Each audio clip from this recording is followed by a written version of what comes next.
bag. Yo. Are you ready? Yeah, we're ready. You got a happy crew here, man. Yeah, man. We just came from all the way from New York. A long, flight because we had a connecting flight to get here. Right.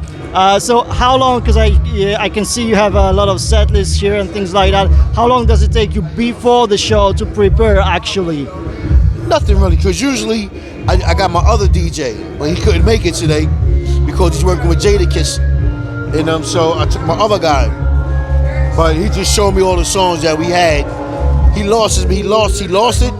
And this is the songs that he had wrote down, like, for me to pick from. I was wondering if you actually have got any routines before the show that you all do.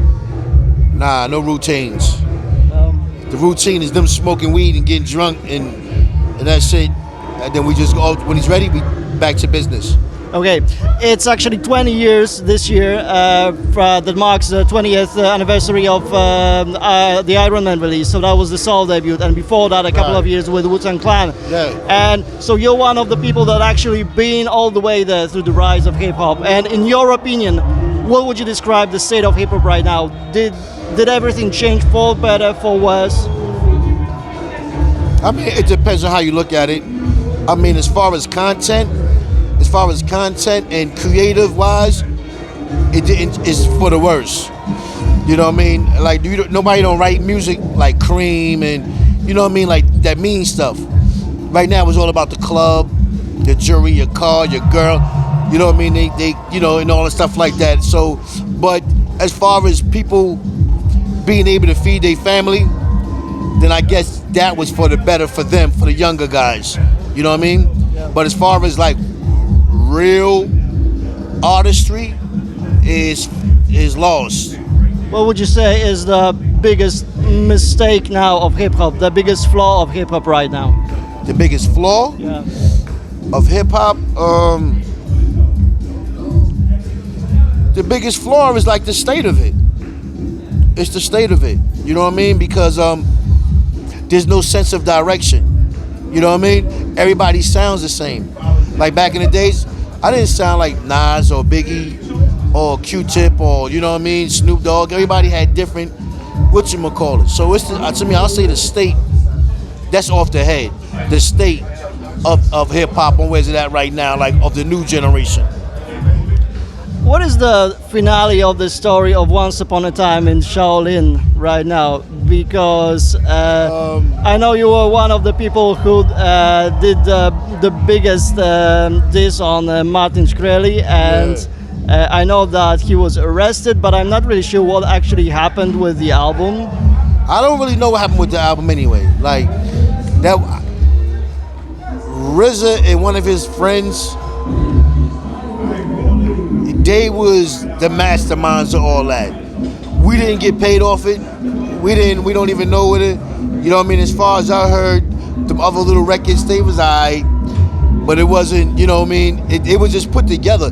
It wasn't supposed to be an album. It was supposed to be a mixtape, and they sold it to the guy for like an album. $2 million. Yeah. So they say. Yeah. So they say. So you don't know even where the album. I don't know. I tried to ask them. Oh, everything is a disclosure agreement. They signed disclosure. They can't talk about it, and it's like, you know what? Fuck that album. Okay, so about your albums, because I remember you talking about, I think it was 2 or 3 years ago, about a God-inspired album, but since then, you actually didn't talk more about it. You only say that you were actually thinking about a God-inspired album. And how is that going? I think that's the one. I think that might be the Power of Attraction one. If I'm gonna do it with Priest and my cousin Tragedy, called Power of Attraction. You know what I mean? It's about stories from the Bible and, you know, the Quran and all that stuff like that. You know, and positive. It's positive. That's why it's Power of Attraction. Okay. If we're talking about religion, we're living in hard times today, especially for Islam. What would you say that are the biggest misunderstandings or the biggest lies even about Islam that you can actually hear in the world today? No, Islam is about peace, man. It's peace. You know, I'm a Muslim. You know what I mean? We ain't out here trying to kill nobody and do it. You got certain people that take certain things to higher heights. You know, and their faith might be that strong and believe in what they believe in. So I can't take nothing from them. But people think that everybody is out to hurt somebody. You know what I mean? In Islam. And that's not what it is. You know what I mean? It's like everybody's different. You know what I'm saying? And I believe in peace. You know what I mean? And that's it. You know, I believe in peace. I believe that, you know, that God is the only one that really should have the power to take lives. Like he said in the 10 Commandments, like thou shalt not kill. You know what I mean? And even before the terrorist acts and all that stuff, like people was killing one another since Cain killed Abel. You know what I mean? So, you know, and that's it. But the people get Islam just they're confused with it because they really don't know it. Once you know it, you know, you'll begin to fall in love with it because the ways of Islam. But I remember you talking about it. I think it was 2013, and I think it was an interview for Guardian that you actually called the United States of America a bully, and that they are actually not really. No, they do be bullying. Yeah, I call them that still. Yeah, we still bullies. They know that they bullies. Every time somebody else got a beef, we come to go and help, act like we help with them, and then get whatever we got to get from them. You know what I mean? But it's still bullies. It's nothing. But you know, but America, but the people inside America, they you know, we still good people. We're good people. But the hierarchies, the ones that we don't get to see, is the ones that's moving this like a chess. They playing chess with us and stuff like that, and with other countries. You know what I mean? That they know what they're doing. They're real chess masters trying to control the population and control the people. You know what I mean? So it's like control the planet. So yeah, so you know, still bullies. What do you feel when you see the rise of extremism in the USA, first and most forward, and when you see people like Donald Trump and the things those people say? What do you feel as a Muslim? I mean, I feel how the people feel. You know what I mean? It's like, first off, you know, you can't acting like you can't kick us out.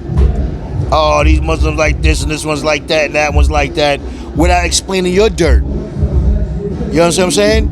So, but a lot of people don't understand. I think it's an understanding, because a lot of people don't understand what the U.S. been through and what the U.S. do. You know what I mean? But yet you quick to blame the Latins and the Hispanics and all the other stuff like that. It's like, yo, those are our people. I love them. You know what I mean? They work for him inside his big hotels and all that stuff like that, and being his cooks. You know what I mean? So it's like right now, this election is like the craziest election I've ever seen in my life. Because you got people running for president talking about each other's wives, you know what I mean? Fathers, families. It's like it's so disrespectful for these grown men to be to be fights. Who sees that all the time? Like, you know what I mean?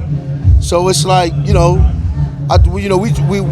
whether America, Saudi Arabia, Poland, or whatever, the president is here to make your country great, to be great, and for you to believe in them.